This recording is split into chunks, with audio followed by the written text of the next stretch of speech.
नमस्कार, स्वागत आहे आपल्या सर्वांचं आपल्या एसके एज्युकेशन या यूट्यूब चॅनलवर आणि आपल्या इंग्रजीच्या 5000 प्लस प्रश्नांच्या सराव सिरीजमध्ये. या सिरीजमध्ये आपण MPSC आणि सरळ सेवा परीक्षांमध्ये आलेल्या इंग्रजीच्या विविध प्रश्नांचा ॲनालिसिस करत आहोत.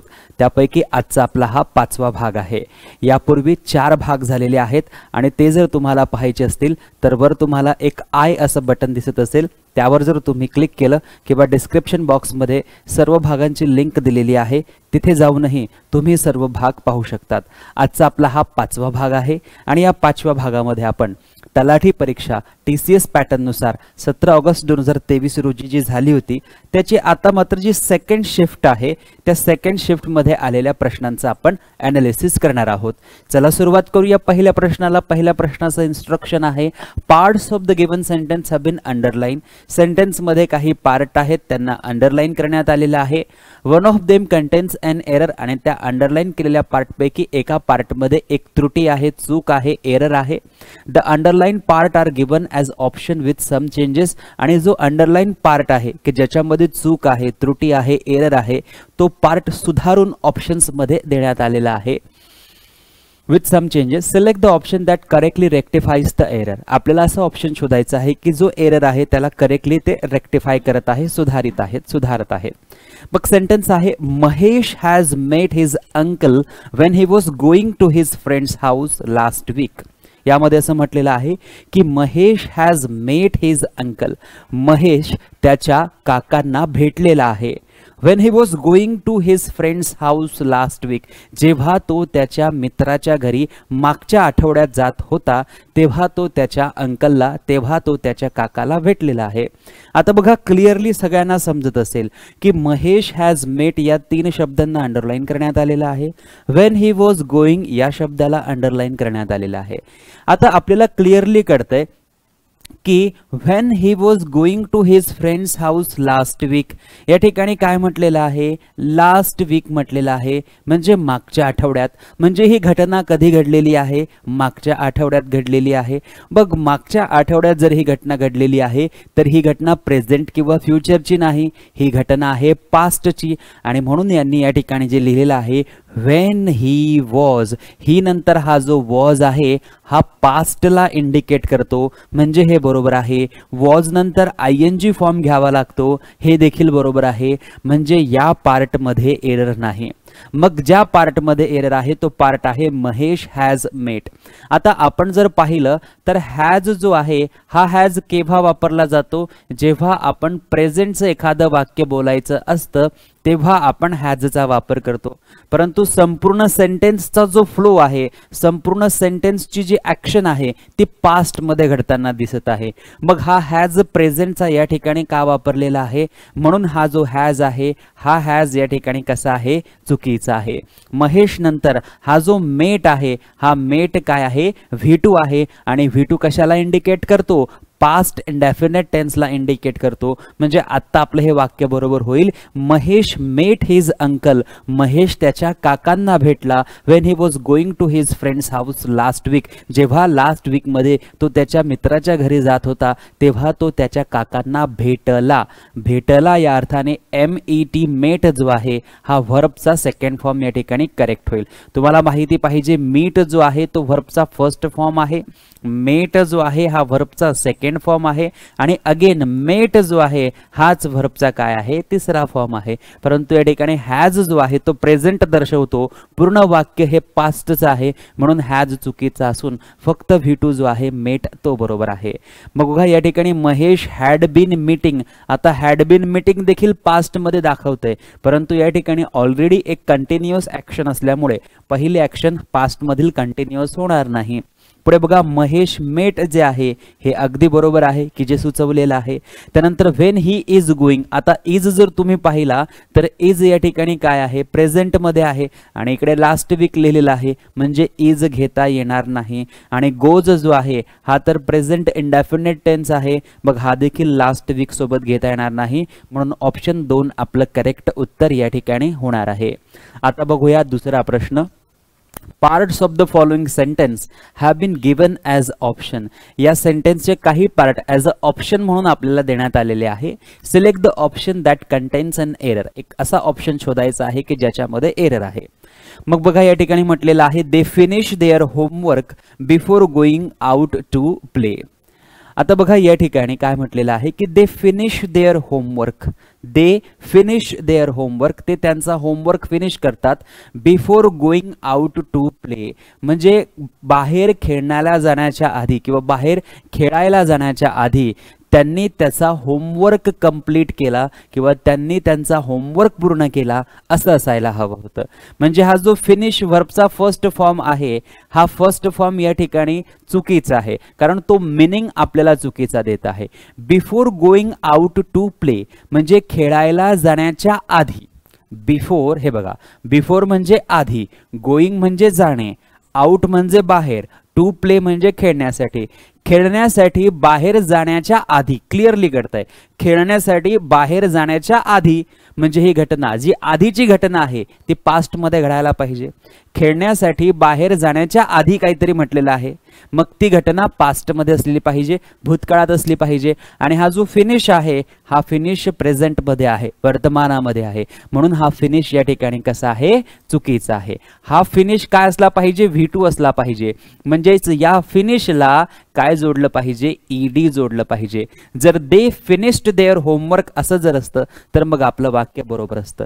म्हणजे या सेंटेन्स मध्ये फिनिश हा जो पार्ट आहे किंवा फिनिश हा जो भाग आहे त्यामध्ये काय आहे, एरर आहे. म्हणून बिफोर गोइंग मध्ये एरर नाही, देअर होमवर्क मध्ये एरर नाही, आउट टू प्ले मध्ये एरर नाही. बघा इथे फिनिश मध्ये एरर आहे, म्हणून ऑप्शन 4 आपलं करेक्ट उत्तर होईल. आपण सेंटेन्स जर व्यवस्थित रीड केलं तर आपल्याला कळते की सेंटेन्सचा जो फ्लो आहे तो वर्तमानात आहे की भूतकाळात आहे की भविष्य काळात आहे, येणाऱ्या काळात आहे, हे आपल्याला लगेच कळतं.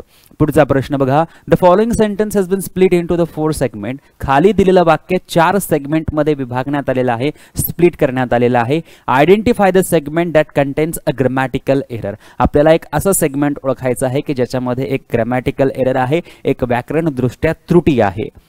इथे बघा, टोनी ऑलरेडी हा पहिला पार्ट आहे, watch the movie before we मेट.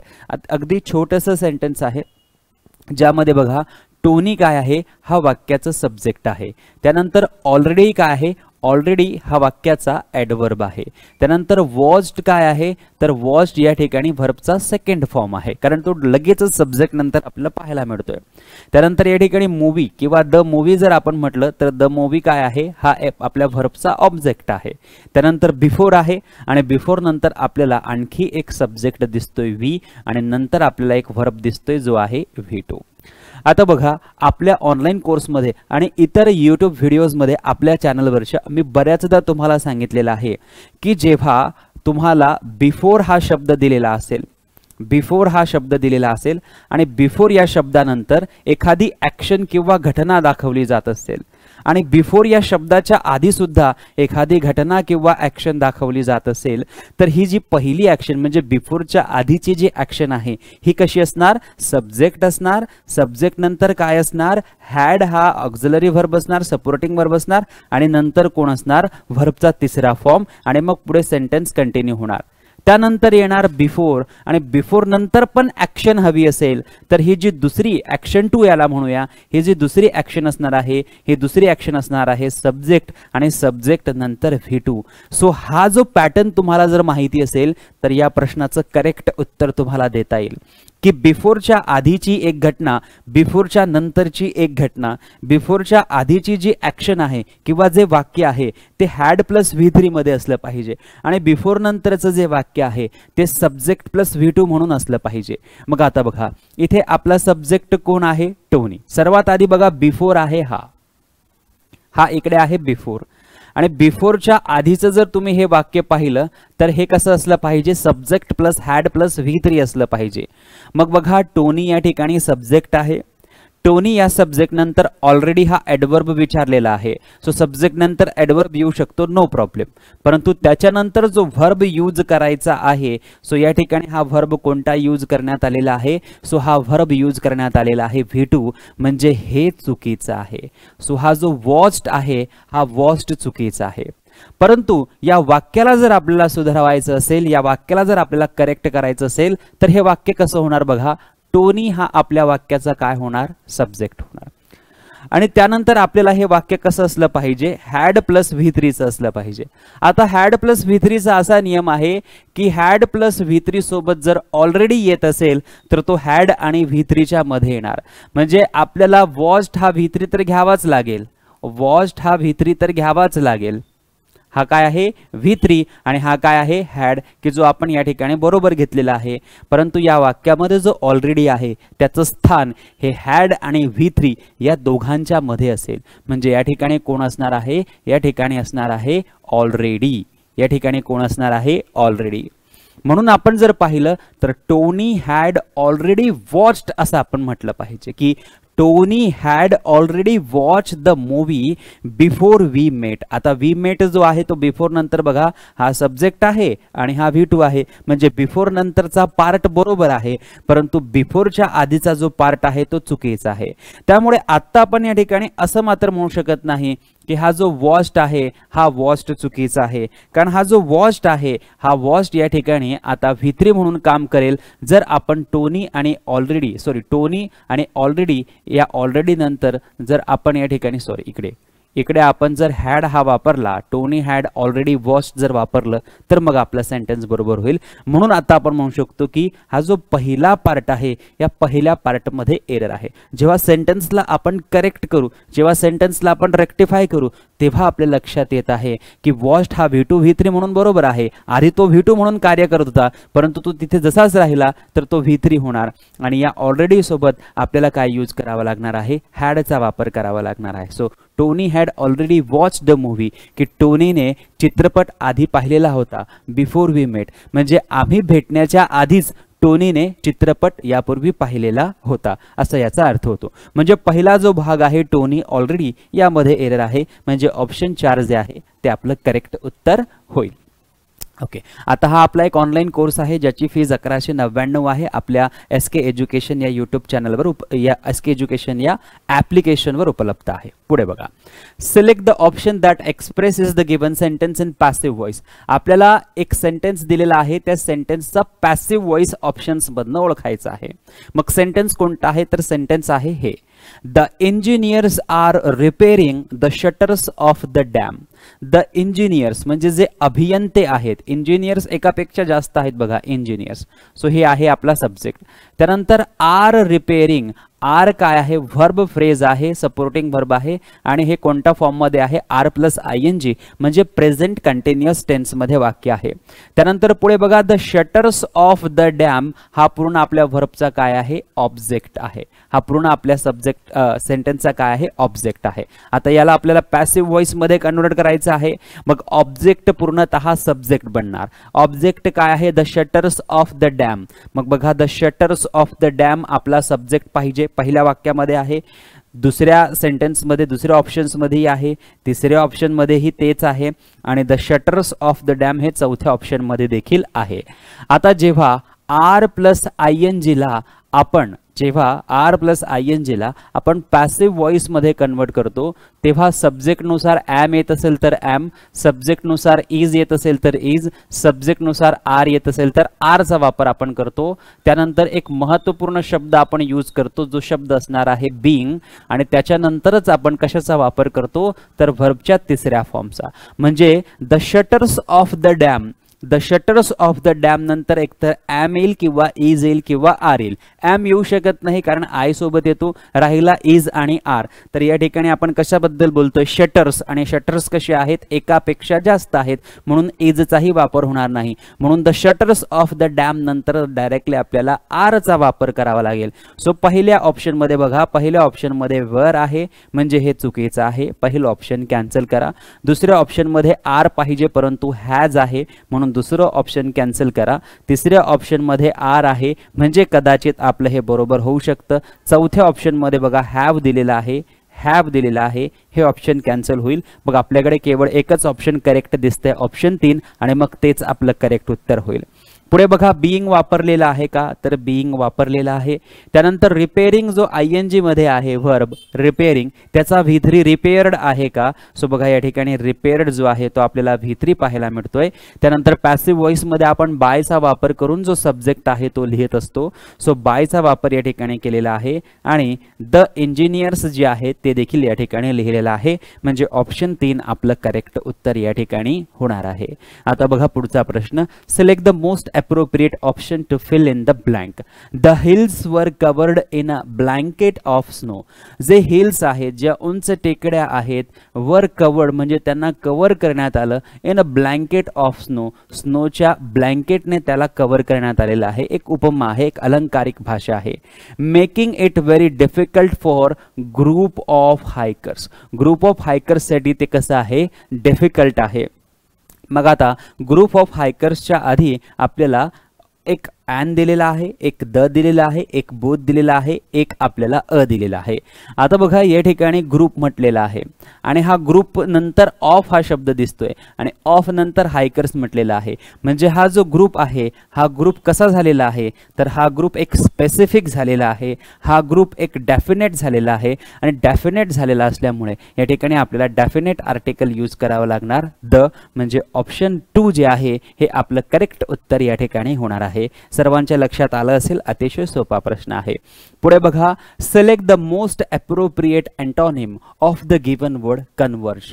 जेव्हा आपण कन्वर्ज करतो म्हणजे त्याचा एक प्रकारचा मिलाफ करतो, म्हणजे दोन बाजू जेव्हा एकमेकांच्या जवळ येतात तेव्हा त्यांना आपण काय म्हणतो, कन्वर्ज.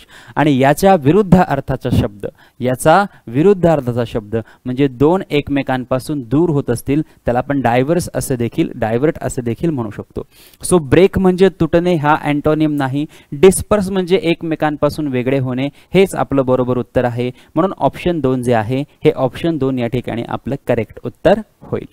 पुढचा प्रश्न बघा, select the most appropriate option to fill in the blank. I have noticed that Manya comes blank to the ground. आता या ठिकाणी आय नंतर सब्जेक्ट आहे हॅव, आय सब्जेक्ट आहे, त्यानंतर हॅव आहे, त्यानंतर नोटिस्ड हा जो आहे आपला V3 आहे आणि पुढे दॅट लिहिलेला आहे. म्हणजे पुढचा जो क्लॉज आहे तो एक सबऑर्डिनेट क्लॉज आहे. ठीक आहे. आता बघा इथे मान्या जो आहे पुन्हा एकदा सब्जेक्ट आहे, इथे कम्स जो आहे हा V1 आहे आणि त्याला S जोडलेला आहे. त्यानंतर आपल्याला ब्लँक विचारलेली आहे. आता बघा, मान्या comes certainty to the ground. So certainty म्हणजे निश्चितपणे, हे या ठिकाणी होऊ शकत नाही. पुढे बघा, रेग्युलरली कम्स आहे म्हणजे व्हर्ब नंतर आपल्याला ॲडवर्ब यूज करायचा आहे. व्हर्ब नंतर जर ॲडवर्ब यूज करायचा असेल तर तो रेग्युलरली असेल. सो हा रेग्युलरली या ठिकाणी बरोबर होईल. परंतु पुढचे जे दोन ऑप्शन्स आहेत, एक आहे ऑलवेज आणि दुसरा आहे नेव्हर, जर याचा वापर आपल्याला सेंटेन्समध्ये करायचा असेल तर तो मान्य आणि कम्स या दोघांच्या मध्ये करावा लागेल. म्हणजे कम्सच्या आधी आपल्याला ऑलवेज किंवा नेव्हरचा वापर करावा लागेल आणि आपल्याला जी ब्लँक दिलेली आहे ती कम्सच्या नंतर दिलेली आहे. म्हणजे ही दोन ऑप्शन्स कॅन्सल होतील, केवळ एक ऑप्शन शिल्लक राहिलं, ऑप्शन 2. म्हणून आपलं करेक्ट उत्तर होईल ऑप्शन 2. पुढचा प्रश्न बघा, select the most appropriate question tag to fill in the blank. हा प्रश्न क्वेश्चन टॅगचा आहे, सर्वांना जमला पाहिजे. सब्जेक्ट आहे नोबडी, त्यानंतर लाइक्ड लिहिलेला आहे. लाइक्ड काय आहे, व्हर्बचा second form. So nobody liked her attitude, तिचं ॲटिट्यूड कुणालाच आवडले नाही. मग आता बघा, जर आपल्या वाक्याची सुरुवात किंवा सब्जेक्ट जर नोबडी आहे आणि नोबडी काय आहे, एक इनडेफिनेट प्रोनाउन आहे. जर एखाद्या वाक्याची सुरुवात इनडेफिनेट प्रोनाउनने होत असेल तर त्याच्या क्वेश्चन टॅग मध्ये आपण देचा वापर करतो. कशाचा वापर करतो, THEY दे या प्रोनाउनचा वापर करतो. मग असं ऑप्शन शोधा की ज्याच्यामध्ये दे आहे. बघा, दुसऱ्या ऑप्शन मध्ये दे आहे, तिसऱ्या ऑप्शन मध्ये दे आहे, चौथ्या ऑप्शन मध्ये दे आहे, पहिल्या ऑप्शन मध्ये इट आहे. म्हणजे पहिलं ऑप्शन आपलं उत्तर मुळीच होणार नाही. आता बघा या ठिकाणी काय आहे, तर या ठिकाणी आहे लाइक्ड. लाइक्ड काय आहे, V2. आणि जर वाक्यामध्ये V2 असेल तर V2चा क्वेश्चन टॅग करताना आपण कशाचा वापर करतो, डिडंटचा वापर करतो. कशाचा वापर करतो आपण, डिडंटचा वापर करतो. म्हणजे या ठिकाणी आपल्याला कशाचा वापर करावा लागेल, V2 साठी डिडंटचा वापर करावा लागेल. परंतु एक लक्षात घ्या, इथे हा जो नोबडी आहे हा नोबडी कसा आहे, नेगेटिव्ह आहे. नोबडी हा शब्दच कसा आहे, नेगेटिव्ह आहे आणि तो नेगेटिव्ह इम्पॅक्ट करतोय. जर वाक्यावर नेगेटिव्ह इम्पॅक्ट होत असेल तर वाक्याचा क्वेश्चन टॅग नेगेटिव्ह राहणार नाही. म्हणजे आपल्याला हा डिडंटचा एनटी म्हणजे नॉट जो आहे तो घ्यावा लागणार नाही. आपल्याला काय घ्यावा लागेल, फक्त आणि फक्त डीड घ्यावा लागेल आणि डीड नंतर दे लिहावं लागेल आणि मग क्वेश्चन मार्क घ्यावा लागेल. आता आपला क्वेश्चन टॅग बरोबर होईल. म्हणजे घाईमध्ये आपण जर डिडंट दे म्हटलं तर ते चुकीचं होईल. सो या ठिकाणी डू दे तर अजिबात होणार नाही. मग डिड दे आपल्याला ऑप्शन 4 मध्ये दिसते, म्हणून ऑप्शन 4 आपलं करेक्ट उत्तर या ठिकाणी होईल. कारण नोबडी हा जो शब्द आहे हा नेगेटिव्ह आहे. नेगेटिव्ह असल्यामुळे क्वेश्चन टॅग नेगेटिव्ह घेता येणार नाही, म्हणून आपण डिडंट न घेता फक्त काय घेतलेलं आहे, डिड घेतलेलं आहे. प्रश्न क्रमांक 9, select the most appropriate tense form to fill in the blank. या ठिकाणी म्हटलेलं आहे Angel blank towards the playground. Towards the playground. आता एंजल नंतर या ठिकाणी पहिल्या ऑप्शन मध्ये वर वॉकिंग म्हटलेलं आहे. एंजल व्यक्तीचं नाव आहे किंवा एंजल आहे, एकच आहे, त्यामुळे या ठिकाणी वर जो आहे तो घेता येणार नाही. वॉज जर असता तर कदाचित आपलं सेंटेन्स बरोबर झालं असतं. एंजल नंतर आपण विलचा वापर करू शकतो, परंतु विल नंतर आपण आयएनजी फॉर्म डायरेक्टली घेऊ शकत नाही, म्हणजे हे देखील ऑप्शन आपलं कॅन्सल झालं. त्यानंतर बघा इथे वॉज आहे आणि वॉज नंतर वॉकिंग आयएनजी आहे, म्हणजे हे बरोबर आहे.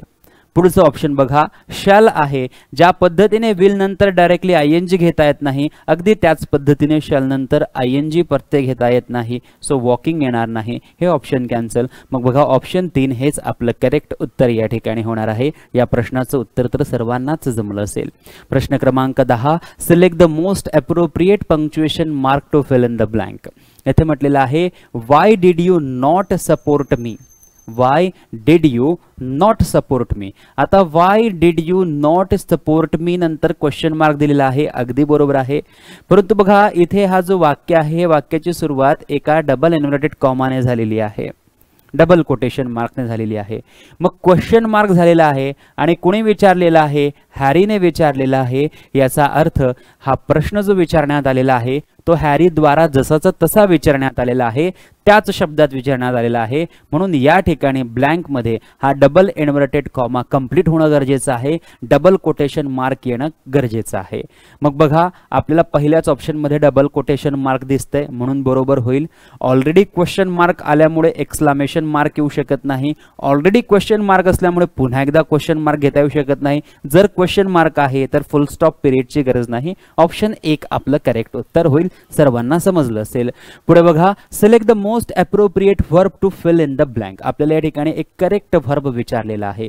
I blank a large crowd for my next painting exhibition. I म्हणजे मी किंवा मला, अ लार्ज क्राउड म्हणजे खूप मोठ्या संख्येची गर्दी, फॉर माय माझ्या नेक्स्ट पेंटिंग एक्झिबिशन साठी मी काहीतरी करतोय की लार्ज ग्रुप ऑफ पीपल जे आहे किंवा लार्ज क्राउड जो आहे ते आले पाहिजेत.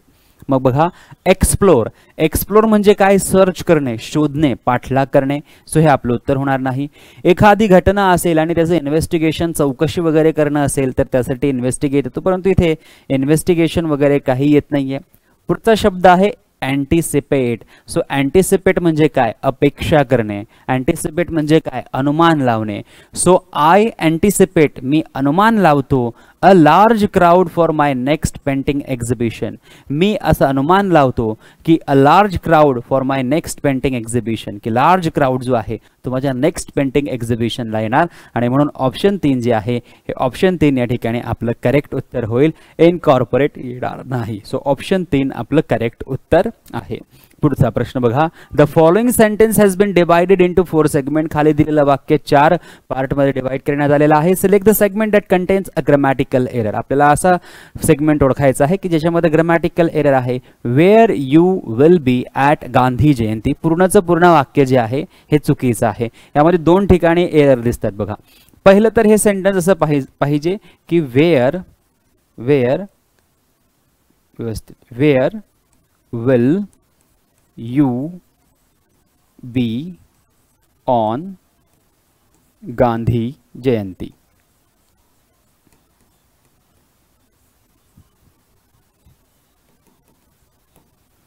वेअर विल यू, आधी वेअर येणार, मग विल येणार, मग यू येणार. इथे बघा वेअर नंतर डायरेक्टली यू घेतलेला आहे, हे चुकीचं आहे.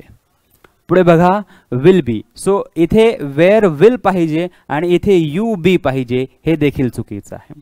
त्यानंतर गांधी जयंती हा एक सण आहे, एक उत्सव म्हणून आपण त्याला साजरा करतो, त्यासाठी ॲट नाही, त्यासाठी ऑन वापरावा लागेल. म्हणजे जवळपास 3 पार्ट्समध्ये आपल्याला एरर जो आहे तो पाहायला मिळतोय. सो वेअर मध्ये पण आहे, इकडे पण आहे आणि इकडे पण आहे. म्हणजे ऑप्शन 1, 2, 3 मध्ये एरर आहे, फक्त 4 मध्ये एरर जो आहे तो आपल्याला पाहायला मिळत नाही. म्हणून या सेंटेन्ससाठी किंवा या क्वेश्चनसाठी चॅलेंज केलेला आहे विद्यार्थ्यांनी. पुढे बघा select the incorrectly spelled word in the following sentence. खाली दिलेल्या वाक्यामधील इनकरेक्टली चुकीचा स्पेलिंग असलेला शब्द ओळखा. She bought a beautiful bouquet of flowers for her friend. She म्हणजे तिने, बॉट म्हणजे आणला, बॉट म्हणजे खरेदी केला. सो या ठिकाणी BOUGHT जे आहे ते अगदी बरोबर आहे. पुढे अ बरोबर आहे. ब्युटिफुलचं स्पेलिंग मात्र या ठिकाणी कसं आहे, चुकीचं आहे. ब्युटिफुलचं स्पेलिंग काय असणार आहे, BEAUTIFUL, ब्युटिफुल. म्हणजे हे जे आहे या ठिकाणी ए जो आहे तो गाळलेला आहे ई नंतरचा, म्हणजे ब्युटिफुल स्पेलिंग जे आहे ते चुकीचं आहे, म्हणून तेच आपलं करेक्ट उत्तर होईल. बुके म्हणजे आपल्याला माहिती आहे फुलांचा जो गुलदस्ता असतो त्याला BOUQUET बुके असं म्हणतो, स्पेलिंग BOUQUET. फ्लॉवर्स बरोबर होतं, बॉट बरोबर होतं. सो या ठिकाणी ऑप्शन 1 जे आहे ते आपलं करेक्ट उत्तर होईल, कारण तेच स्पेलिंग चुकलेलं आहे. प्रश्न क्रमांक 14, select the most appropriate antonym of the underline word. Underline केलेल्या शब्दाचा आपल्याला अँटोनिम, विरुद्ध अर्थाचा शब्द विचारलेला आहे. He seemed to have an inexhaustible fund of patience and a gift for making his passengers. या ठिकाणी अंडरलाइन केलेला जो शब्द आहे तो आहे इनएक्झॉस्टिबल. आता हा जो इनएक्झॉस्टिबल शब्द आहे याचे 2 अर्थ होतात. याचा अर्थ होतो की अनलिमिटेड, अमर्यादित. याचा अर्थ होतो अमर्यादित, अनलिमिटेड ज्याला आपण म्हणतो, किंवा लिमिटलेस ज्याला आपण म्हणतो. आणि न थकणारे असं देखील आपण याला म्हणतो, की जो थकलेला नाहीये किंवा जे थकवणारं नाहीये त्याला आपण म्हणतो इनएक्झॉस्टिबल, न थकणारे. मग आपला अँटोनिम विचारलेला आहे. टायरलेस म्हणजे काय, न थकणारा, हा सिनोनिम होईल. अँटोनिम विचारलेला आहे म्हणून हे आपलं ऑप्शन होणार नाही. शेपलेस म्हणजे जो आकार विहीन आहे, ज्याला आकार नाही, हे तर आपलं अँटोनिम होत नाही. त्यानंतर बघा शिफ्टलेस. शिफ्टलेस म्हणजे काय, आळशी, लेझी, थकलेला, इंडोलंट ज्याला आपण म्हणतो, म्हणजे हा आपला करेक्ट अँटोनिम होऊ शकतो. पुढे बघा केअरलेस. केअरलेस म्हणजे कोण, निष्काळजी. म्हणजे ज्या ठिकाणी काळजीपूर्वक काम केलं पाहिजे तिथे कोणत्याही प्रकारची दक्षता किंवा काळजी न घेता जे निष्काळजीपूर्वक केलेलं असेल त्याला केअरलेस असं आपण म्हणतो. हे तर आपलं अपोजिट होणार नाही. म्हणून या ठिकाणी इनएक्झॉस्टिबल म्हणजे अमर्यादित किंवा न थकणाऱ्यांसाठी जो आळशी आहे, थकलेला आहे, शिफ्टलेस, हे आपलं करेक्ट अँटोनिम होईल. म्हणून ऑप्शन 3 आपलं करेक्ट उत्तर आहे. पुढचा प्रश्न बघा, question number 15, select the most meaningful and correctly spelled word from the option to fill in the blank. पहिलं वाक्य, द ब्रेव सोल्जर.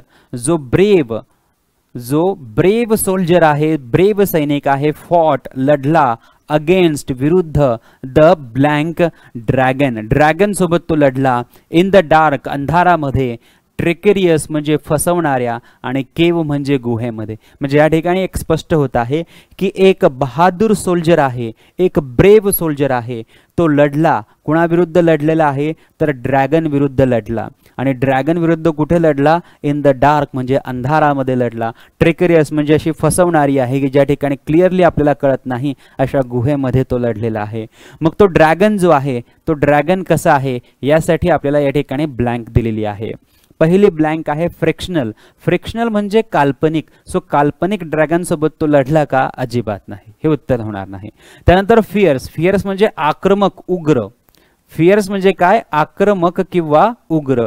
आक्रमक किंवा उग्र अशा ड्रॅगन सोबत तो अंधारात लढला. सो हे आपलं कदाचित होऊ शकतं. पुढचे ऑप्शन्स आपण चेक करून पाहूया. त्यानंतर फ्रीज. फ्रीज म्हणजे काय, गोठणे किंवा थिजणे ज्याला आपण म्हणतो, किंवा बर्फात रूपांतर होणे. सो या ठिकाणी याचा उपयोग होत नाही. आणि फ्रेंझी म्हणजे काय, उन्माद. फ्रेंझी म्हणजे काय, उन्माद. सो हे देखील होऊ शकत नाही. म्हणजे ऑप्शन 2 फियर्स, आक्रमक जे आहे हेच आपलं या ठिकाणी करेक्ट उत्तर होईल, की the brave soldier fought against the fierce dragon in the dark and treacherous cave. So आपलं करेक्ट उत्तर काय होईल? Fierce, option 2. पुढचा प्रश्न, select the most appropriate option to fill in the blank. R.K. Narayan was a great novelist. R.K. Narayan हे खूप मोठे, खूप थोर नॉवेलिस्ट होते, कादंबरीकार होते. हु एक्सप्लेन, की त्यांनी एक्सप्लेन केले even blank ideas in simple language. R.K. Narayan हे एक थोर नॉवेलिस्ट होते की ज्यांनी काही आयडियाज आहेत त्या आयडियाज सिंपल लँग्वेजमध्ये एक्सप्लेन केल्या. त्यांनी काही आयडियाज सिंपल लँग्वेजमध्ये एक्सप्लेन केल्या. आता काही आयडियाज सिंपल लँग्वेजमध्ये एक्सप्लेन केल्या म्हणजे त्या ज्या आयडियाज असतील त्या कशा असतील? हार्ड लँग्वेजमध्ये असतील. मग या ठिकाणी बघा पहिलं ऑप्शन दिलेलं आहे ऑब्स्कर. सो ऑब्स्कर या शब्दाचा अर्थ होतो अस्पष्ट. ऑब्स्कर या शब्दाचा अर्थ होतो अस्पष्ट. त्यानंतर मॅच्युअर्ड या शब्दाचा अर्थ परिपक्व, सर्वांना माहिती असेल. सो मॅच्युअर आयडियाज त्यांनी सिंपल लँग्वेजमध्ये सांगितल्या असं आपण म्हणू शकत नाही. त्यानंतर बघा ऑब्नॉक्शियस. ऑब्नॉक्शियस या शब्दाचा अर्थ होतो घृणास्पद किंवा घृणित किंवा किळसवाणा. सो किळसवाणा, घृणास्पद, घृणित हे या ठिकाणी आयडियाजसाठी येऊ शकत नाही. त्यानंतर ऑब्सिन. ऑब्सिन म्हणजे काय? तर ऑब्सिन म्हणजे अश्लील. ऑब्सिन्स म्हणजे काय? अश्लील किंवा ज्याला आपण व्हल्गर असं म्हणत असतो. सो हे देखील या ठिकाणी होऊ शकत नाही की अश्लील आयडियाज त्यांनी अगदी सिंपल भाषेमध्ये सांगितल्या. मग आपल्यासमोर फक्त एकच प्रॉपर जो आहे तो सूट होत आहे अस्पष्ट आयडियाज, म्हणजे जे समजत नाही इतरांना ते सुद्धा त्यांनी अतिशय सोप्या भाषेमध्ये समजावून सांगितलं. म्हणून या ठिकाणी कोणता शब्द येणार आहे? ऑब्स्कर हा शब्द येणार आहे. म्हणून ऑप्शन 1 आपलं करेक्ट उत्तर होईल. पुढचा प्रश्न बघा, select the option that expresses the given sentence in active voice. एक दिलेलं वाक्य आपल्याला ऍक्टिव्ह व्हॉइस मध्ये कन्वर्ट करायचं आहे. अतिशय सोपं वाक्य आहे बघा. द बिल्स वर paid by Raj. The bills काय आहे? सब्जेक्ट. वर पेड, वर आहे आणि त्याच्यानंतर हा V3 आहे आणि बाय आहे आणि राज आहे, म्हणजे राज काय आहे? सब्जेक्ट आहे. ऍक्टिव्ह व्हॉइस मध्ये कन्वर्ट करायचा आहे तर जो ऑब्जेक्ट आहे, हा जो ऑब्जेक्ट आहे हा ऑब्जेक्ट काय होईल? सब्जेक्ट होईल. मग बघा या ठिकाणी राज, इकडेही राज, इकडेही राज आणि इकडेही राज आहे. आता हा जो वर प्लस V3 आहे हा वर प्लस V3 काय होणार आहे? V2 होणार आहे. मग या ठिकाणी बघा पेड काय आहे? V2. इकडे हॅज आहे म्हणजे हे कॅन्सल, इकडे हॅड आहे म्हणजे हे कॅन्सल, इकडे पे V1 आहे म्हणजे हे कॅन्सल, म्हणजे हेच आपलं करेक्ट उत्तर होईल. राज नंतर पेड जे आहे ते. त्यानंतर हा जो सब्जेक्ट आहे हा इकडे काय होईल? ऑब्जेक्ट होईल. द बिल्स अगदी बरोबर आहे. पुढचा प्रश्न बघा, select the most appropriate meaning of the underline proverb. The famous cricketer has started his second innings as a politician. The famous cricketer, एक प्रसिद्ध क्रिकेटर जो आहे, हॅज स्टार्टेड त्याने सुरुवात केलेली आहे, his second innings as a politician, की त्याने त्याची सेकंड इनिंग जे आहे हे ॲज अ पॉलिटिशियन म्हणून सुरू केलेली आहे. आणि स्टार्टेड हिज सेकंड इनिंग किंवा हिज सेकंड इनिंग्सला अंडरलाईन करण्यात आलेला आहे आणि याचा करेक्ट मिनिंग आपल्याला विचारलेला आहे. सो आहे मॅच विथ पॉलिटिशियन्स. आता टू स्टार्ट समवन सेकंड इनिंगचा अर्थ होतो की त्याच्या लाईफचा दुसरा भाग जो आहे, त्याच्या लाईफचा दुसरा जो पार्ट आहे तो सुरू करत आहे. म्हणजे या ठिकाणी आधी तो कोण होता? क्रिकेटर होता आणि आता क्रिकेटर मधून तो कोण होत आहे? एक पॉलिटिशियन बनत आहे. म्हणजे त्याच्या नेक्स्ट पार्ट ऑफ लाईफ मध्ये तो कोण बनत आहे? पॉलिटिशियन बनत आहे, असा याचा अर्थ होत आहे. सो मॅच विथ पॉलिटिशियन म्हणजे एखादा सामना पॉलिटिशियन सोबत खेळणे असं उत्तर होणार नाही. नेक्स्ट मॅच म्हणजे पुढील सामना असं याचं उत्तर होणार नाही. Second half of the game म्हणजे एखादा गेम जो आहे त्याचा पहिला जो डाव संपल्यानंतर दुसरा डाव जो सुरू होत आहे तो, हे पण अजिबात होणार नाही. Second part of his life म्हणजे त्याच्या लाईफचा जो दुसरा पार्ट आहे तो त्याने सुरू केलेला आहे. म्हणजे ऑप्शन 4 आपलं करेक्ट उत्तर या ठिकाणी होणार आहे. पुढचा प्रश्न बघा, select the most appropriate meaning of the underline idiom. Underline केलेल्या इडियमचा आपल्याला करेक्ट अर्थ जो आहे तो बघायचा आहे. The smart watch. The smart watch has an adjustable belt. जी स्मार्ट वॉच आहे तिला ॲडजस्टमेंट बेल्ट जो आहे किंवा ॲडजस्टेबल म्हणजे कसाही ॲडजस्ट होणारा बेल्ट जो आहे तो स्मार्ट वॉचला आहे. सो म्हणून one size fits all.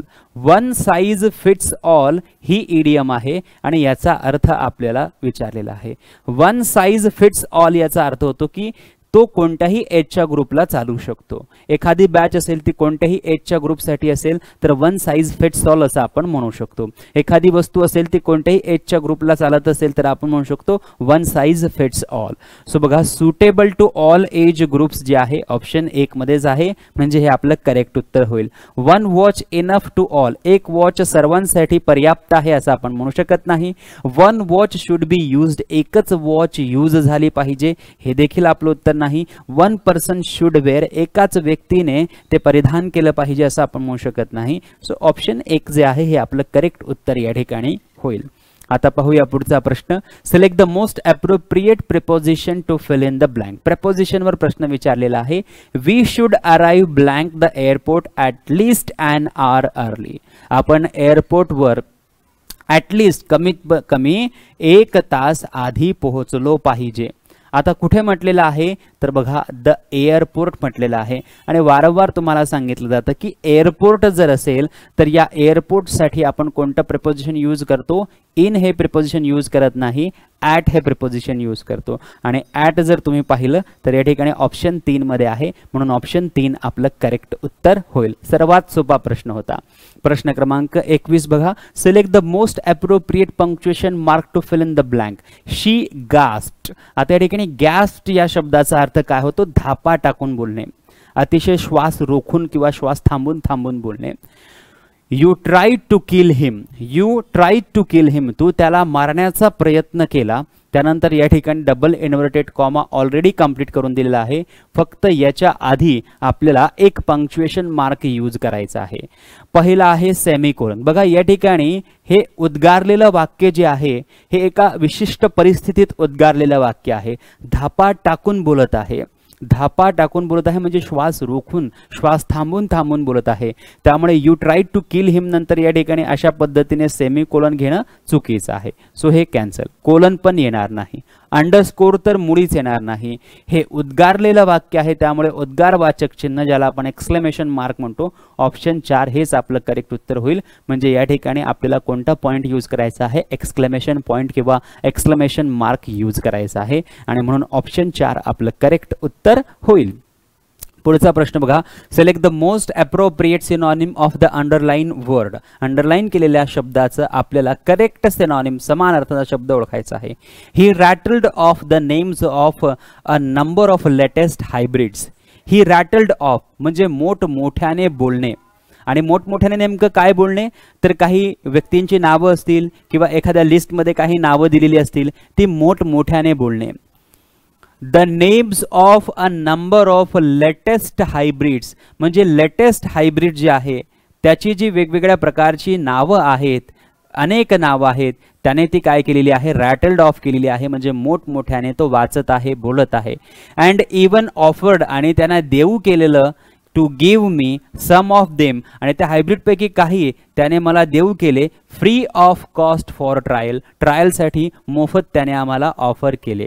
So या ठिकाणी बघा रॅटल्ड ऑफ. फायर ऑफ म्हणजे दूर निघून जाणे, हे आपलं उत्तर होणार नाही. रन थ्रू पण उत्तर होणार नाही. रेसाइट म्हणजे पाठांतर करणे होणार नाही. To speak quickly and effortlessly हे आपलं करेक्ट उत्तर होईल. म्हणून ऑप्शन 4 रॅटल ऑफ किंवा रॅटल्ड ऑफ साठी करेक्ट उत्तर आपलं होणार आहे. पुढचा प्रश्न बघा. Select the most appropriate article to fill in the blank. अगदी सोपा प्रश्न आहे. Thomas can play guitar. एखादं वाद्य जर असेल ते जर कोणी वाजवत असेल तर त्या वाद्याच्या आधी आपण कोणतं आर्टिकल यूज करतो? आर्टिकल द यूज करतो. ह्या प्रश्नाचं उत्तर तर सर्वांनाच जमलं असेल. ऑप्शन 3 आपलं करेक्ट उत्तर होईल. पुढचा प्रश्न बघा. Select the most appropriate meaning of the given idiom. दिलेल्या इडियमचा करेक्ट मिनिंग बघा.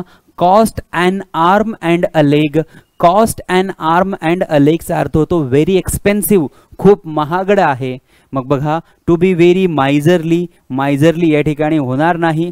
To be very secretive. सिक्रेटिव्हही होणार नाही. To be very weak and tired. Weak आणि टायर्ड पण होणार नाही. मग एकच ऑप्शन शिल्लक राहिलं बघा. To be very expensive. Expensive म्हणजे काय? महाग असणे, खूप महाग असणे. त्यालाच आपण काय म्हणतो? Cost an arm and a leg, म्हणजे ह्या इडियमचा अर्थ होणार खूप महागडे. ऑप्शन 4 आपलं करेक्ट उत्तर होईल. पुढचा प्रश्न बघा. Read the following statement and fill in the blank using the correct question tag. पुन्हा एकदा क्वेश्चन टॅगवर विचारलेला प्रश्न आहे की माधव अँड अखिला आर म्हटलेला आहे on their way to the college. So या ठिकाणी बघा आर आहे आणि सेंटेन्स नेगेटिव्ह नसल्यामुळे आपल्याला क्वेश्चन टॅगमध्ये काय घ्यावं लागणार, आरंट घ्यावं लागणार. सो आरंट घेतलेला आहे. त्यानंतर या ठिकाणी माधव अँड अखिला असे 2 व्यक्ती आहेत. मग 2 जर व्यक्ती असतील तर आपण काय घेत असतो, दे हा प्रोनाउन घेत असतो. म्हणजे या ठिकाणी आपल्याला दे हे प्रोनाउन घ्यावं लागेल. त्यानंतर आपल्याला क्वेश्चन मार्क द्यावा लागेल. सो आरंट दे असं ऑप्शन शोधा. बघा डिडंट दे घेता येणार नाही कारण या ठिकाणी व्हर्बचा सेकंड फॉर्म नाहीये. डोंट दे घेता येणार नाही कारण या ठिकाणी व्हर्बचा फर्स्ट फॉर्म नाहीये.